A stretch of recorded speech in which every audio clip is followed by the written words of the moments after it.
धर्म है क्या? सार्वभौमिक तरीके से देखा जाए तो धर्म भगवत प्राप्ति का एक मार्ग है।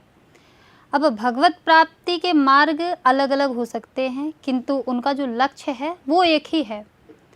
धर्म कई हैं, सनातन धर्म है हमारा, इस्लाम धर्म है और भी अन्य धर्म हैं। तो धर्म रास्ते हैं, मार्ग हैं, भगवान को प्राप्त करने के अलग अलग रास्ते हैं, लेकिन ये सभी रास्ते जो है एक अंतिम लक्ष्य पर समाप्त हो जाते हैं।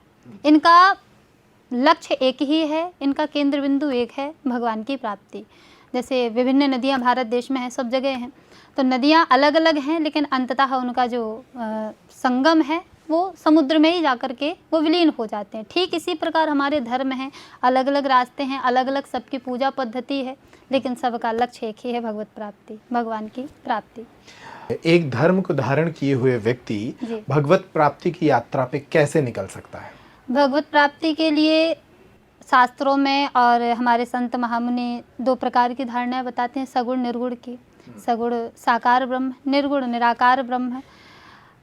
मूर्ति पूजा करके भी आप भगवान की प्राप्ति कर सकते हैं। कई साधन, कई पद्धतियाँ, कई तरीके बताए गए हैं। तो सभी धर्मों में अपनी अलग अलग पद्धति, अलग अलग पूजा विधि, साधन विधि इत्यादि बताए गए हैं। इन्हीं मार्गों का अनुसरण करके आप भगवत प्राप्ति कर सकते हैं।